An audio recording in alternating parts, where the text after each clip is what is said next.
Bueno, vamos. Bueno, ¿cómo estás viendo el gobierno provincial? Bueno, primero que nada, Fede, saludarte y agradecerte la entrevista. Eh, es la primera entrevista que hago desde el año pasado, prácticamente.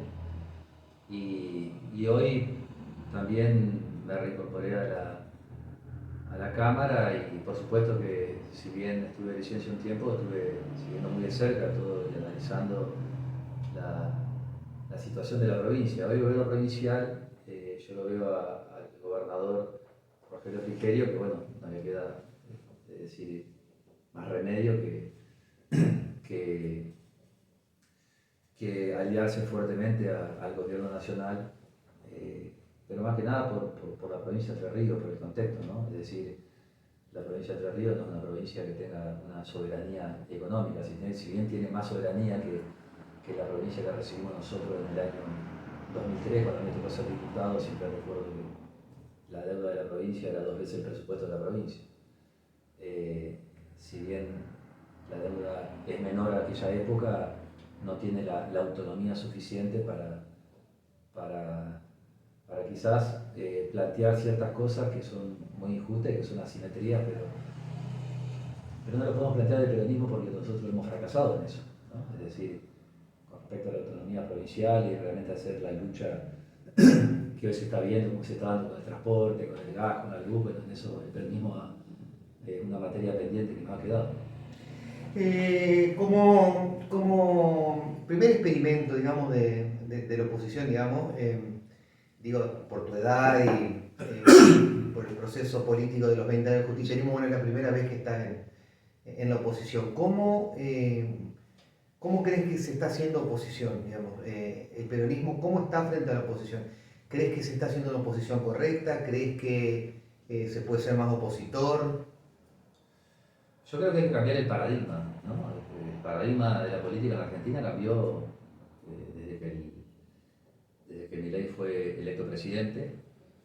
Y yo creo que ahí hay que hacer otro análisis. La provincia de Entre Ríos históricamente es una provincia eh, bipartidista, una provincia más en esencia radical, más que peronista, eh, pero si hablamos un poco de nuestra bandera histórica, tanto del peronismo, ¿no? De ese peronismo fundacional, que no es absolutamente nada que ver con el peronismo al que llegamos hoy, ¿no? Por algo perdimos las elecciones.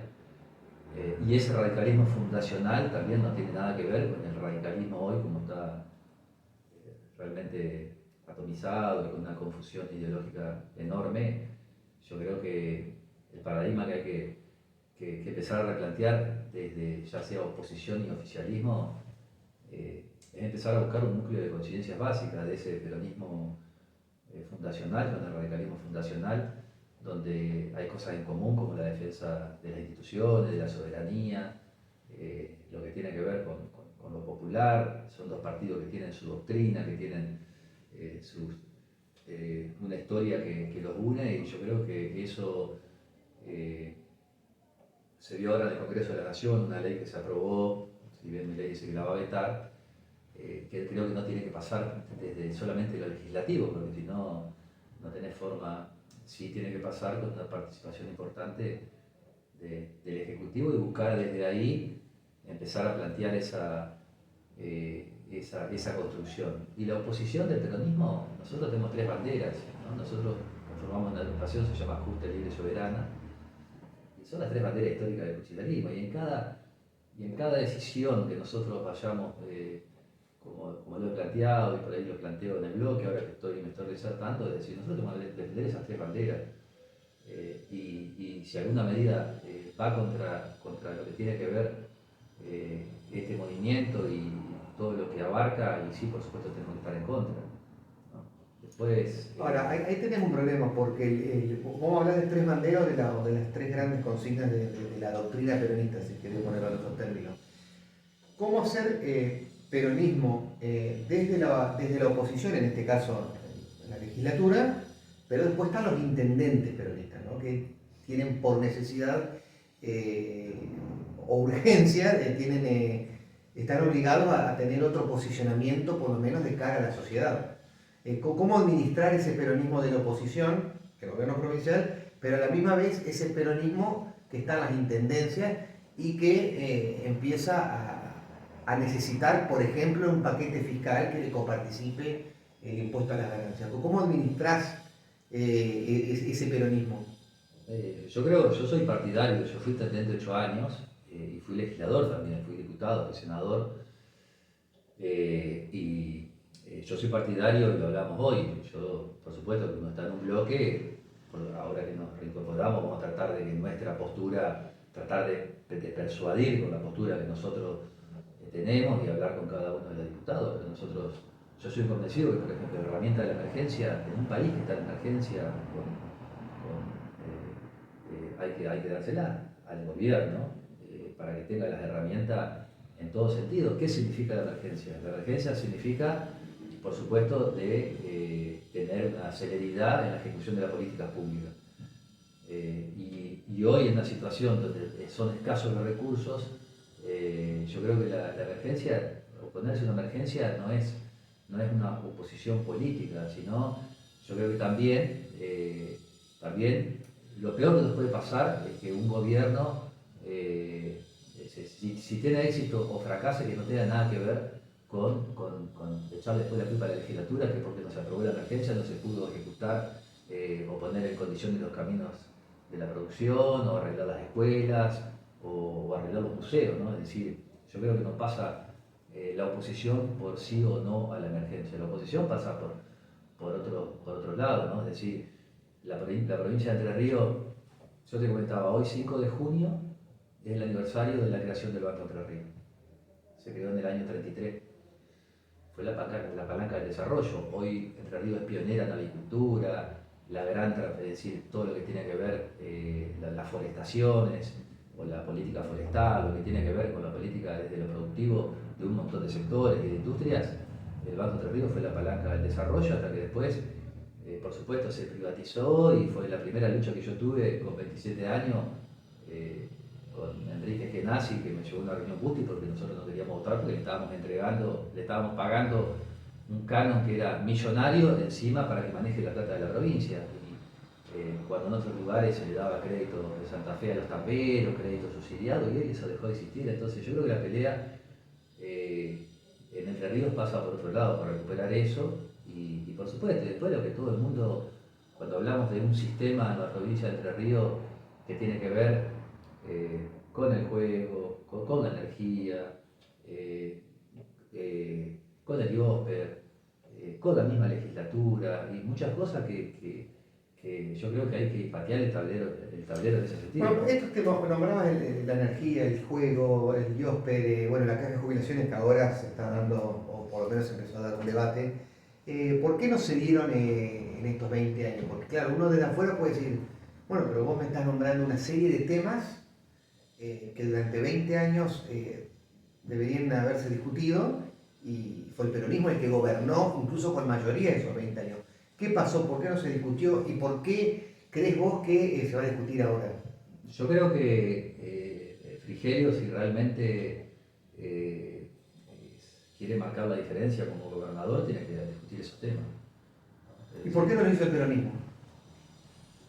Bueno, en el caso del banco, lo privatizó. Por errores del peronismo, es decir, por algo perdimos las elecciones. Es decir, por algo se vio que yo recuerdo cuando yo estaba de intendente de Concordia, llegó un permiso para abrir un casino en el barrio más popular de Concordia, ¿no? Un casino, un tragamoneda. ¿Esto fue en qué año? En el 2023, en mi último año.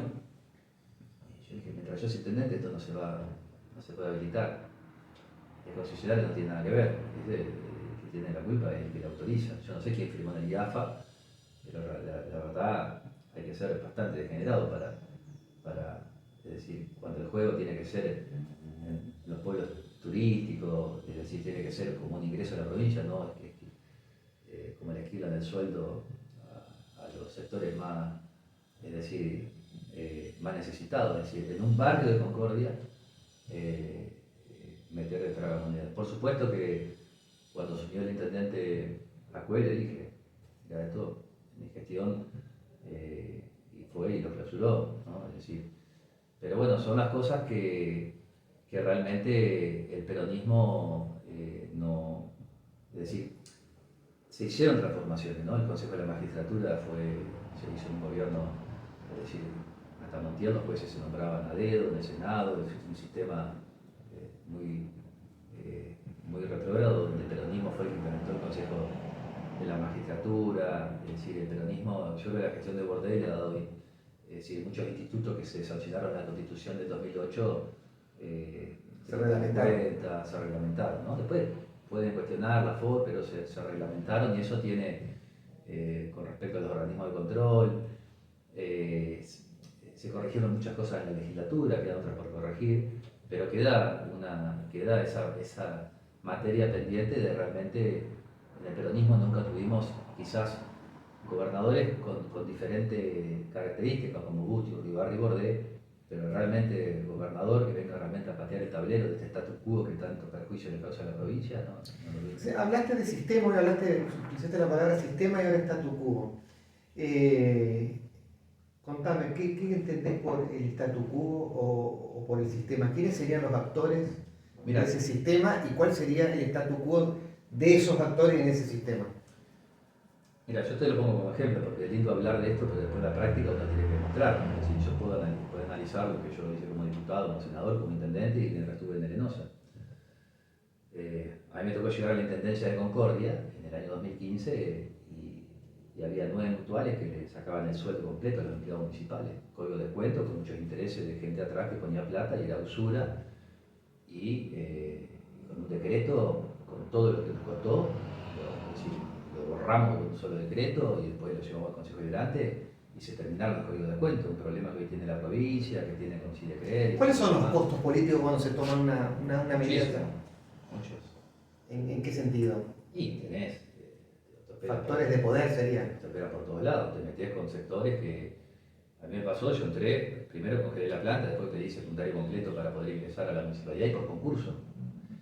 En el peronismo, que nosotros empezamos a generar ese cambio en Concordia, el mismo peronismo dice, ¿cómo el tema? Militamos para que vos llegué y ahora nos metés concurso. Es decir, entonces ese cambio de poner secundario completo y concurso, por supuesto que generó es decir, hay cuestiones que, Fede, había una ordenanza no escrita, diríamos, pero llegó a ver de que derecho a entrar a la nacionalidad tenían los hijos de los municipales, como alguna vez tuvo en el tema ferroviario. Bueno, eso fue una conquista gremial totalmente fuera de la jornal y después te puedo mostrar, es decir, cuando asumí estaba tercerizado todo lo que era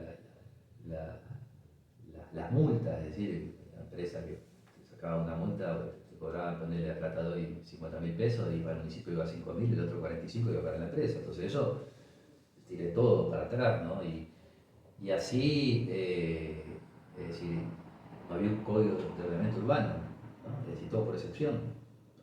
Todos los edificios por excepción, los loteos, todo por excepción.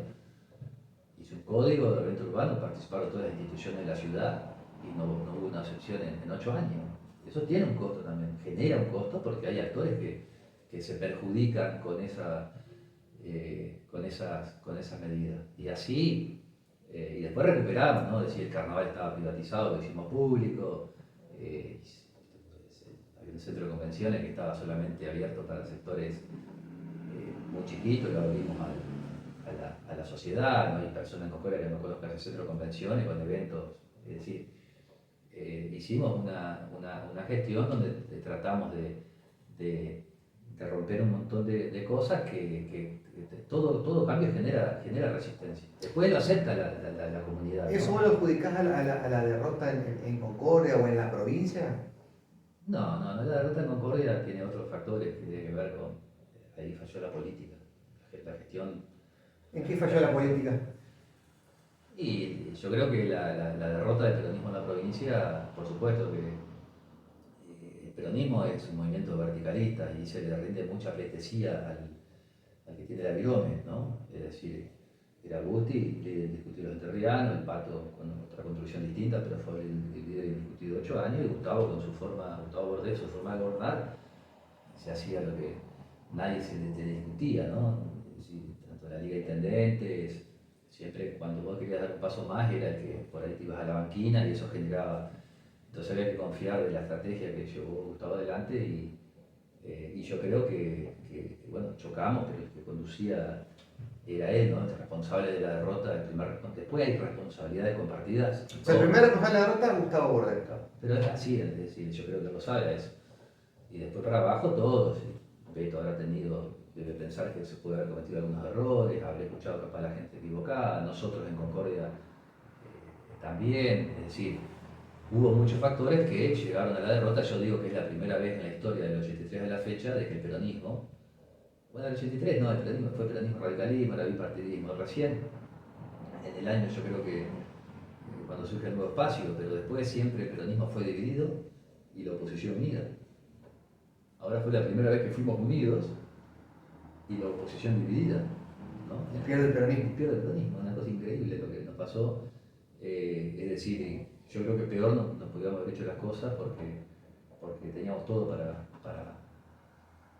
haber ganado. Pero eso ya es pasado, ahora hay que reconstruir y creo que ahora es otra etapa, ¿no? ¿Cómo se reconstruye el peronismo hoy en donde, bueno, ahora te voy a hacer una pregunta muy puntual, pero ¿cómo se reconstruye el peronismo en este escenario con un presidente de estas características, en donde, bueno, no aparece ningún dirigente hoy en Entre Ríos uno tiene la sensación de que Val, por más que haya sido el último candidato a gobernador, no sé si se quedó con ese liderazgo, no sé qué pensás vos, y cómo se reconstruye, ¿no? Desde la oposición después de 20 años, no solo en el gobierno, sino siendo parte de este sistema que vos cuestionás. Yo creo que con acuerdos.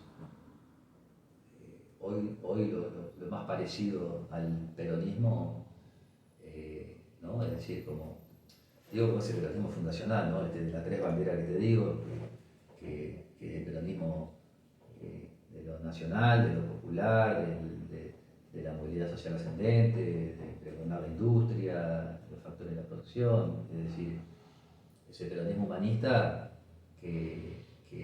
histórico, ¿no? De la época de Perón, donde no existía la pobreza, la desocupación, donde no existía, es decir, las organizaciones sociales que surgieron porque el peronismo no cumplió con su doctrina, si no, no existirían hoy un Graboy teniendo que trabajar con los trabajadores informales porque falló la política, ¿no? Entonces, yo creo que hay que recuperar eso y buscar acuerdos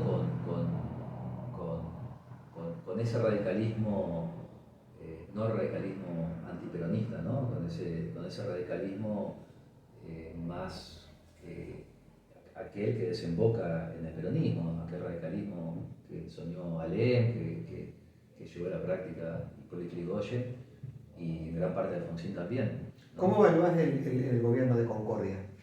En manos de un radical. Concordia pasó, gana Francisco Ascué.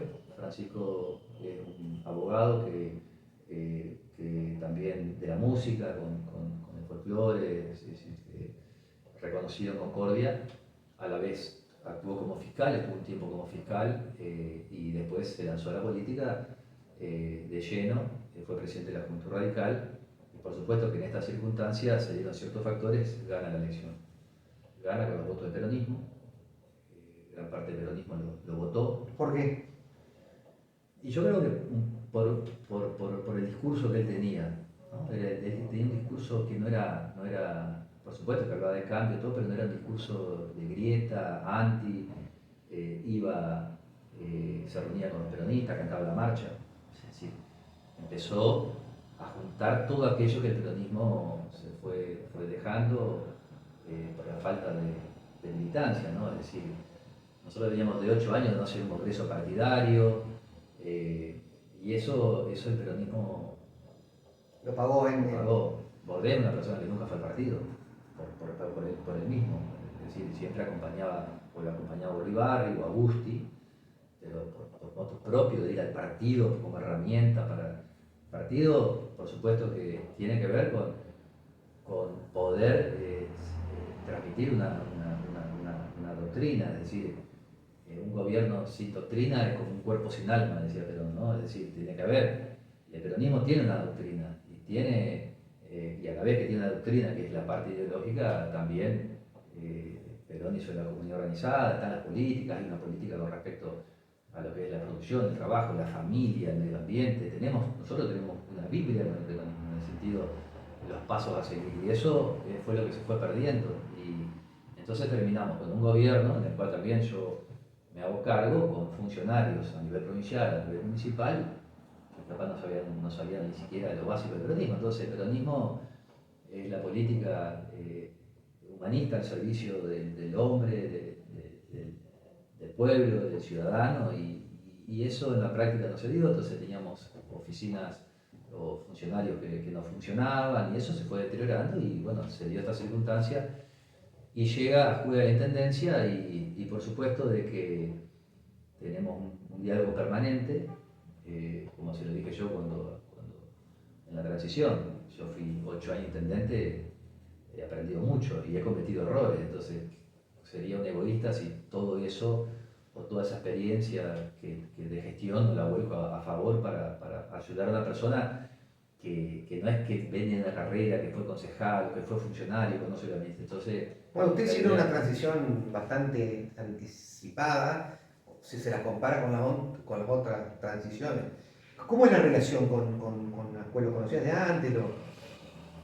Lo conozco de antes, él siempre tenía esa idea, ¿no? Cuando él estaba más que nada lo conocía por supuesto, hay una cuestión generacional, yo soy 10 años más grande, por supuesto, pero también tenía esa idea de siempre de involucrarse, y siempre venía con esa idea de peronismo radicalismo, ¿no? Es decir, en algún momento del 2019 se planteó la idea de poder hacer una fórmula.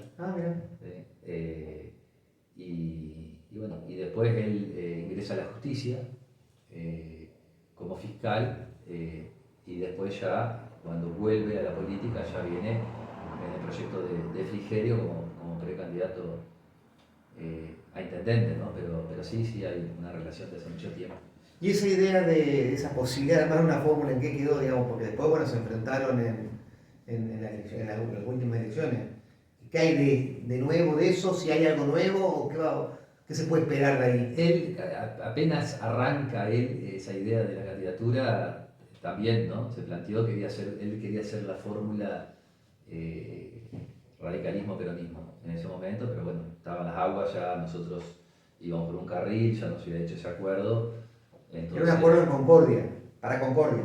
No se iba a plantear a nivel provincial. Siempre se planteaba desde, además que, es decir, la idea de ese peronismo-radicalismo que siempre fue como antagónico, buscar las cuestiones en común, y por supuesto, para que se dé eso, ni el peronista ni el sector del peronismo tiene que ser antirradical, diríamos, y el radical tiene que ser más vinculado a ese radicalismo de esa corriente que está muy vinculado al peronismo.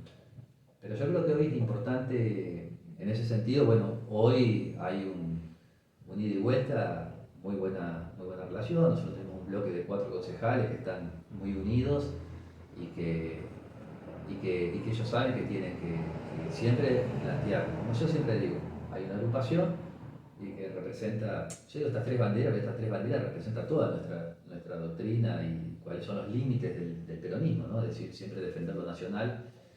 Y creo que ahí venimos hablando, se viene hablando de la posibilidad de Concordia es una ciudad resiliente. Concordia es una ciudad que históricamente es la capital económica, no es capital interna, es capital económica de la provincia, en el sentido de que no hay...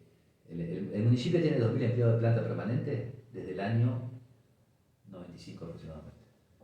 Es decir, cuida eso, y que los sueldos no superen el 50% del presupuesto, porque necesita el municipio tener herramientas para hacer políticas públicas, porque no es capital de provincia, no hay 80.000 empleos públicos. Entonces tenés que tener herramientas para trabajar con los emprendedores. Entonces, en gobiernos como el que plantea Milei, ¿no? un gobierno de ajuste, un gobierno donde si naces pobre tenés que morir pobre, no existe la movilidad social ascendente, no existe la posibilidad de que vayas a una universidad pública, no existe la posibilidad de que, es decir, un gobierno así, Concordia lo sufre muchísimo, Fede, pero a tal punto de que Concordia, yo digo, nosotros en gobiernos, ¿no? nacionales, que se potencia la industria, que se potencia el interior, todo, Concordia no tiene techo para crecer, pero gobiernos liberales, conservadores, y con este modelo no tiene piso para caer. Entonces Concordia necesita tener un núcleo de coincidencias básicas de dirigentes, no solamente del peronismo y radicalismo. No, pues contame esto de que venimos viendo, algo así dijiste con las que venimos viendo, hay un ida y vuelta. ¿Qué vienen viendo, digamos? No, y la necesidad de tener un acuerdo en trabajar en conjunto. Primero que Concordia, eso es una ciudad que necesita, ¿no? Concordia... Un acuerdo de gobernabilidad. No solo gobernabilidad, sino de tener no solamente la fortaleza de Concordia. Ya etimológicamente significa unión de corazones, ¿tá? Una ciudad resiliente, las inundaciones, continuamente los consejos de emergencia, ahí participan todas las instituciones y los partidos políticos. Entonces yo le planteaba también, mi primera intendencia, cuando Macri era presidente, Frigerio ministro del Interior, nosotros teníamos los mismos concejales de la oposición eran parte del gobierno, es decir, las ordenanzas se aprobaban por unanimidad, bueno, siempre estaba esa idea de nos ponemos la camiseta de Concordia, trabajamos por Concordia. Entonces, en lo político, ¿qué te das cuenta vos? Que vos tenés diferentes ideologías o diferentes opiniones, pero lo que pregona, primero que para que se dé esto se tiene que dar que el que gobierne, sea, si es de otro partido o si es radical, sea de ese radicalismo nacionalista, de ese radicalismo federalista, de ese nacionalismo, de ese radicalismo que defiende lo popular, ¿no? Es decir, ese radicalismo de las mayorías. Claro. Es la única forma de que se pueda dar de acuerdo con este peronismo, pero ese peronismo tiene que ser ese peronismo fundacional. Y en eso nosotros como sector político lo planteamos desde la línea histórica nuestra, ¿no? Yo te mostraba recién ahí desde mi bisabuelo, ¿no? Es decir, o mi abuelo que fue gobernador de la provincia, que él abrazó las causas de ese peronismo, ¿no? Cuando nace el peronismo ya en el 40. Mi abuelo fue presidente de la Juventud Radical y después fue gobernador de Entre Ríos por el peronismo, de la mano de Perón. O sea que con Ascue están viendo alguna línea de retomar, pararse en la historia esa popular de los partidos populares. Digo, si lo tengo que sintetizar, es lo que me estás contando. Se tiene que dar de que primero que por supuesto que caminó 6 meses y uno, creo que nos damos cuenta desde este lado, ¿no? de que las cuestiones que hicieron a una gestión que tiene que ver con fuertemente el trabajo social, es decir, por supuesto que dentro de ese acuerdo lo que se tiene que dar también, de que el acuerdo va a confluir y va a ser, es decir, se va a justificar si Concordia es una ciudad que... ¿Por qué gobernó el peronismo 40 años? ¿Por qué gobernó el peronismo 40 años interrumpidamente? Porque Concordia es una ciudad, a diferencia de Paraná, como te digo, de otras ciudades, de que, por decirlo así, los pobres de ciudades pobres, jóvenes, que no tienen absolutamente nada o que no tienen la posibilidad de estudiar y que no tienen herramientas y que no tienen posibilidad de desarrollarse en su pueblo, van a Concordia. Por eso nosotros recibimos gente de todos lados, de todos lados. Quiero nombrar a las ciudades, pero bueno, de todas las ciudades al norte, sur de Corrientes y norte de Entre Ríos, de todas. No vas a ver gente de Concordia en esos lugares, sí, de esos lugares en Concordia, porque van a buscar oportunidades. Van a buscar oportunidades de trabajar en la zafra, en el arándano, en la madera, en la nuez pecan, en los aserraderos, y eso hace que tiene que haber un Estado presente. Concordia tiene 20 centros de salud municipales, no es como Paraná, que son todos provinciales, la mayoría. 20 centros de desarrollo infantil para que puedan ir a un jardín infante. Es decir, entonces eso, el que gobierna Concordia, si abraza eso, es decir, la situación lo lleva también a que lo tenga que abrazar, pero también lo tiene que sentir, ¿no? Y bueno, y lo que se ve es eso también, ¿no? Y eso también facilita mucho de llevar ciertas políticas públicas adelante y donde también hay un reconocimiento de que está cansado la gente. Uno mira a Estados Unidos cuando se fue Obama y vino Trump, dijeron no, va a haber tercera guerra mundial, nadie se dio cuenta. Es decir, el cambio, ¿por qué? Y porque de 100 políticas, 95 son políticas de Estado, no tenés margen de tocar eso. Movete en las otras 5, y esto es lo mismo. La gente está cansado de que venga uno, ya sea intendente o gobernador, y todo el que está atrás hizo mal, cambia todo, arrancar de vuelta. Entonces en Concordia hay muchas cosas que se hicieron bien, ¿no? Otras que hay que corregir, pero las que se hicieron bien se sostienen. Y eso es lo importante, ¿no? Entonces, ¿qué es lo que se ve? Que esas 15 20 políticas públicas, nosotros cerramos los 8 años con superávit, que significa que los 8 años gastamos menos de lo que ingresó. Por eso entregamos un fondo anticíclico y entregamos 3 nóminas de sueldo.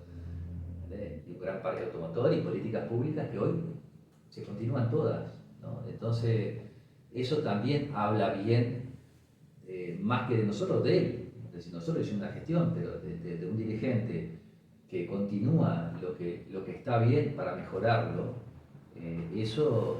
¿Te imaginas una propuesta política electoral común, no te digo el año que viene, con Francisco Ajuez? Yo no veo tanto lo electoral, yo vengo es decir, está bien lo que dice Perón, hay que hablar de las cosas mucho, de los otros nada y de uno poco, ¿no? Pero nosotros terminamos en diciembre, yo estoy con un tema que tenía que resolver también un montón de cosas, un tema salud, y tomar una definición. Entonces, ¿esa definición cuál es? La política nosotros lo vemos como realmente una vocación, y resignás un montón de cosas, ¿no? Cuando te dedicas de muchas cosas, cuando te dedicas realmente a la política, y en eso, y tiene que valer la pena, ¿no? Con política tenés, por supuesto, como en todo, ¿no? Es decir, en cualquier ámbito de la vida, tenés gente que está por oportunismo y gente que lo hace por vocación. Y cuando vos realmente sabés que dejás todo porque sos un apasionado, tiene que valer la pena, construir algo que valga la pena. Y en esa construcción, yo estoy pensando más en esa construcción que valga la pena, que es lo que quiere la sociedad. ¿La sociedad qué quiere? Que el peronismo esté poniendo palos en la rueda y que se vaya, o que realmente cumpla su rol opositor, pero no la máquina de impedir. Y bueno, y por lo menos nosotros, desde nuestro sector y lo que me han inculcado toda la vida, no es eso, siempre es construir, no destruir. ¿Cómo viste el caso Cuader? Digo caso Cuader porque, bueno, el senador por Entre Ríos vota en disidencia y, bueno, fue receptor de una cadena de repudios, incluso en el plano no solamente político, sino institucional. Digo, el PJ de Paraná también, el bloque de la Cámara de Diputados. Bueno, ahí creo que no estaba tu firma, ¿puede ser? Cuando los diputados sacan un comunicado. No, yo le planteé a Laura, ella lo puso en el bloque, un comunicado, ella siempre con mucho respeto, antes cuando alguien redacta un comunicado, ella dice que este comunicado, si alguien quería agregar algo, y yo le escribí por privado y le dije, mirá, no estoy de acuerdo. Después le digo, mirá, si lo mandaste no, le dije, soy diputado y diputada para no ponerlo. No, yo no estoy de acuerdo porque si no son con diferentes varas, ¿no? Entonces, es decir, a Cuader sí hay que matarlo, es decir, Bordé no tiene absolutamente nada que ver, ¿entendés? En esta historia.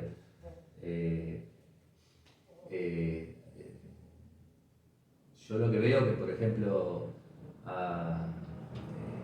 mi hermana hasta el día de hoy, por supuesto, le han planteado cuando Bordé le mandó a votar todo lo que Macri pedía a los legisladores, ¿no? Le pedía ¿De forma previsional? No, previsional, de un montón de cosas Sí, me acuerdo de la reforma previsional que hubo aquella marcha, ¿te acordás del Congreso? Y bueno, yo qué sé. Maida, mi hermana, desde el momento que Bordé la invitó a que sea diputada, le dijo, gobernador, yo voy a votar las leyes que usted necesita. Claro, acá no hay un gobernador que pida. No, entonces, puede votar las leyes que usted necesite. Entonces, Bordé, por supuesto, necesitaba plata para la caja de jubilaciones y mandó votar el paquete de leyes.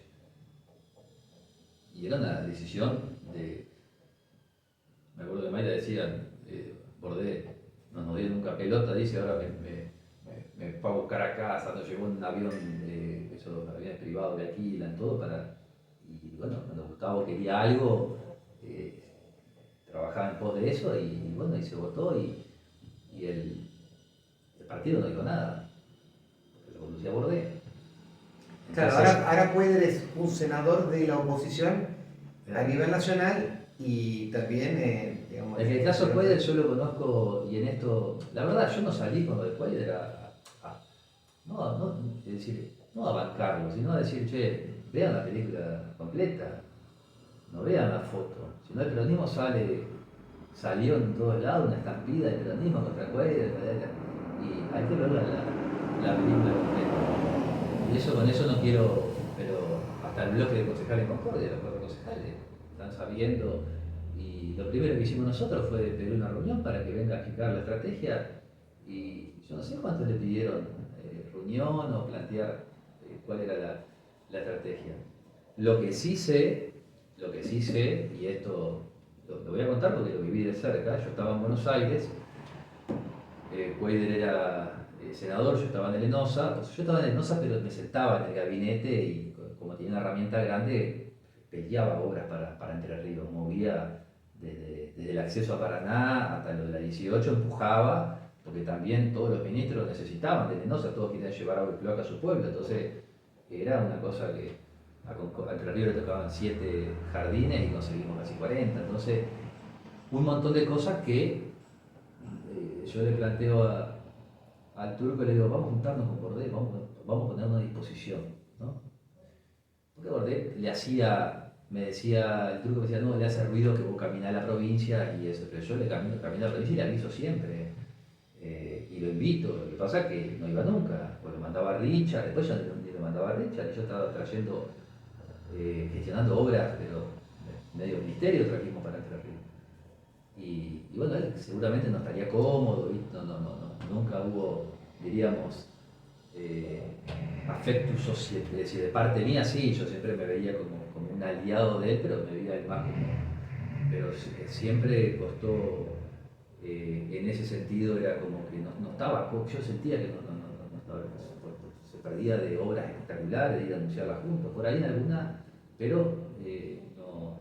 Entonces yo le dije, Turco, vamos a juntarnos o él me dijo, vamos a juntarnos, Enrique, vamos a ponernos a disposición y que nos marque la agenda. Y le dijimos, mira Gustavo, marcar una agenda de temas, nosotros estamos en Nación, Turco en el Senado, estaban los diputados, yo estoy acá en el gabinete, tengo como para empujar, aprovechemos, y Gustavo dijo, mira, un tema, Salto Grande. Yo voy a hacer mi campaña en el 2019 la relación en la provincialización de la represa, viste que se pasó, bueno, que vino Alberto Fernández y ofrecía 4 cosas y bueno, pidió camino, universidad y Salto Grande. Y bueno, el Turco se puso con esa bandera. Cuando viene la época de la zona fría, zona caliente, que Máximo Kirchner, todo el Entre Ríos quedó afuera. Ahí ya. Bueno, ahí rompe Cuéllar con. No, ahí fue así. Cuéllar dijo yo, si no meten Entre Ríos, acá, defendiendo el interés Entre Ríos. Pero era un proyecto de espejo al que presentaba Máximo Kirchner por zona fría. En ese momento eran 40 millones, nada. Era nada. Es decir, y Cuéllar dijo, yo no voto el presupuesto, sino o modifican esto. Y no le iba a votar. Es más, yo le dije, te apuraste en decir que no porque te va a llamar hasta el presidente, dicho y hecho, le llamó a Alberto Fernández para que lo vote el presupuesto y le prometió que en la semana se iban a juntar para solucionar los Salto Grande y y aquello. Y después nunca más le apagaron el teléfono. Entonces, y por supuesto, todo el tiempo lo subestimaron, le bajaron el precio y le rompió el bloque. Y eso es no conocerlo, yo a Cuéllar lo conozco. Cuéllar empezó a militar allá en la juventud peronista, cuando yo me postulo a presidente de la juventud, las internas de la juventud eran más, viste, los grandes que se medían con los chicos, era Busti contra Cresto, yo era candidato con 22 años presidente de la juventud y me enfrentaba con la estructura de Busti. y Cuadra se plantó y fue solito, es decir, salió tercero en las elecciones, pero fue solo, sin ninguna herramienta, es decir, nunca lo pudieron, es decir, le dieron la orden a que jugar con Busti, porque nunca en ese momento no teníamos, la mayoría de las veces tuve la verdad enfrente, yo no estoy haciendo una defensa de Cuadra, toda la vida nos enfrentamos y creo que la única elección que laburamos juntos, digo, de espalda con espalda, fue con Armando Gallo, que ganamos la interna. Pero después, toda la vida enfrentado. Pero es no conocerlo al turco pensando que lo van a llamar y lo van a jubilar. Entonces, ¿cómo hubieses votado vos, por ejemplo, ahí, en la ley base y el paquete fiscal? Si hubiese estado en la comisión, digo. primero, yo por eso hay que ver la película completa. Hay que ver la película completa y yo creo que Cuadra, si realmente no lo veo votando la ley base, es decir, no lo veo votando la ley base, ¿viste? Salvo, no sé, que haya una decisión política, una política pública para Entre Ríos que realmente le cambie la matriz a la provincia. Entonces, si no, no lo veo votando. Por eso yo digo que es muy... ¿Vos creés que hay una posibilidad acá, hasta la elección general, que Cuadra no vote la ley, Por supuesto. aún firmando en disidencia el dictamen? Sí, no, pero eso es una opinión mía, no quiere decir que capaz mañana aparece votando, no sé, no. Pero sí, vos me preguntás qué opino, y yo creo que es... ¿Cómo votarías vos? No, tendría que estar en ese, es decir, tendría que estar ahí. Yo creo que la mayoría de los senadores nacionales en la historia del peronismo votaron en contra de los intereses de su provincia. En contra, la mayoría. Si no, ¿cómo puede ser que el peronismo maneja el Senado desde que estamos en democracia y tenemos el país más centralista en la historia donde hoy hay una asimetría enorme? La plata está alrededor del puerto de Buenos Aires, la luz vale 10 veces más barata en Buenos Aires, el gas vale 10 veces más barato el transporte, todo para el porteño. Y la producción está en el interior, entonces vos tenés, como decía De Loredo, un país macrocefálico alrededor del puerto de Buenos Aires, con 40 millones, 20 millones de habitantes, y después tenés provincia raquítica en el interior del país, eso es una realidad. Entonces ahí vos tenés senadores que han votado toda la vida en contra de los intereses del pueblo, porque si no, no se puede, si el Senado, que es el organismo, es decir, y la herramienta para defender el federalismo y la manejó el peronismo, entonces también hay una gran deuda nuestra de los peronistas. Yo lo viví estando en Buenos Aires, cómo queda realmente la plata en Buenos Aires y se produce en el interior y queda en Buenos Aires y se la distribuyen entre ellos. Ahí no existe peronismo, kirchnerismo, radicalismo, pero ahí se ponen de acuerdo en esa. ¿Entendés? Entonces, yo lo viví en Arenosa. Nosotros había 11 obras y cuando me fui había 1800 obras. Y peleé mucho por la ley de agua y saneamiento para que venga la plata y no depende de un funcionario de turno. Para que yo sabía que iba a pasar, que yo me iba a ir y el que venga seguramente lo iba a cerrar como lo cerraron en Arenosa. Entonces, lo mejor era una ley que sostenga eso. Que la plata vaya a la provincia y que cada intendente con la plata que recibe haga la obra de agua y cloaca donde necesita el pueblo. El peronismo, ¿cómo lo ves para el año que viene en Entre Ríos? Digo, yo sé que cualquier peronista o cualquier dirigente político con este contexto de crisis le pregunta por una candidatura, dice no, que no es momento.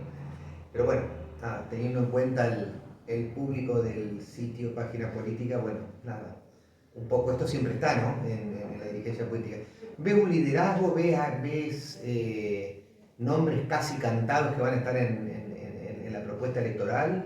¿Crees que tiene que haber un cambio o crees que, que hay algunos nombres que ya deben estar?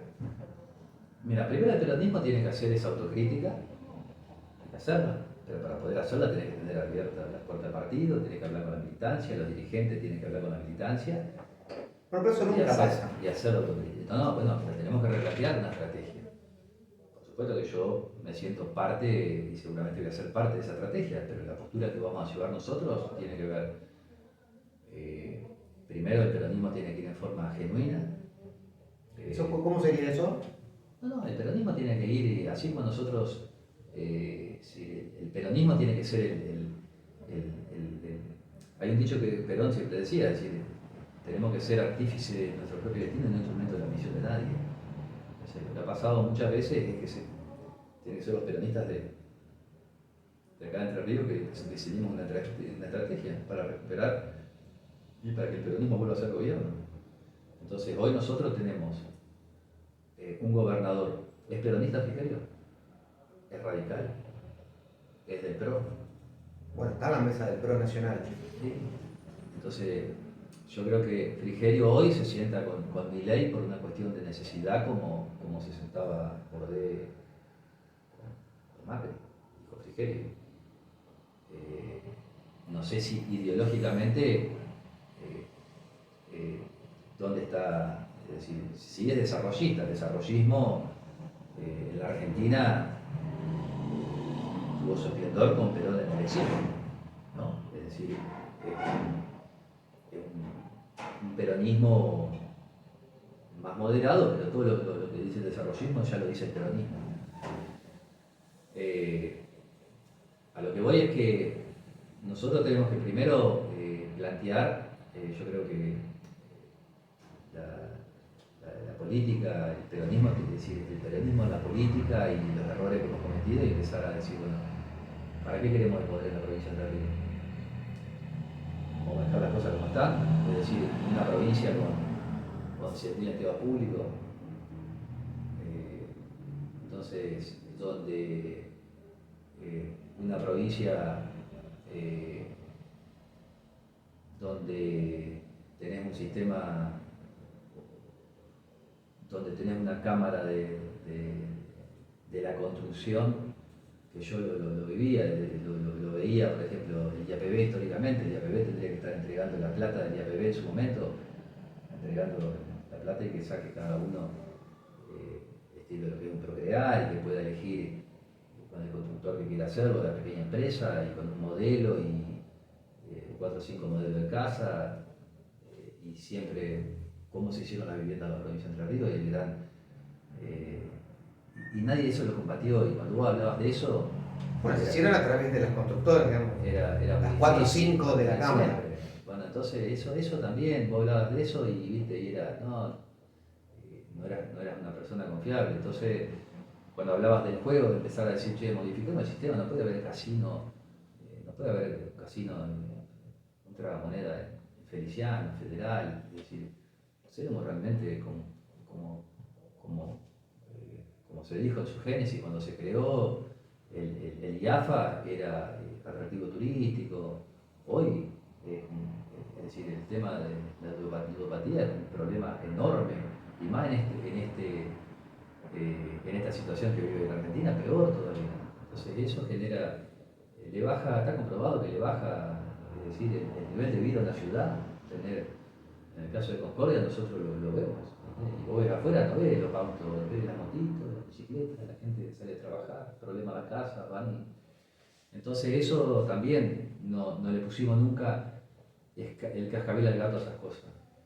Nadie y al día lo mismo.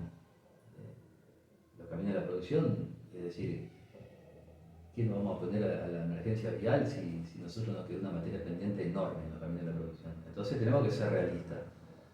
Pertenecemos a un movimiento que es el mejor del mundo, ¿no? Porque lo que hizo Perón era es decir, Perón vino y murió en Argentina siendo presidente, sabiendo que estaba enfermo, pero él hablaba del continentalismo y es un movimiento universal, porque te resuelve, la tercera posición te resuelve absolutamente todo. No tendríamos que estar viviendo lo que estamos viviendo ahora en Argentina, podríamos tener crecimiento con desarrollo, pero ese peronismo de la década del 70, donde hoy te cuenta Maya, que fue prácticamente ministro de gobierno de mi abuelo, que en ese momento no los dejaba viaticar en un hotel, iba a Concordia y lo obligaba a dormir en la policía, en la central de policía, ahí donde tenían camas, ahí al ministro de gobierno, porque no le autorizaban los viáticos, porque había realmente un control y se cuidaba el erario público.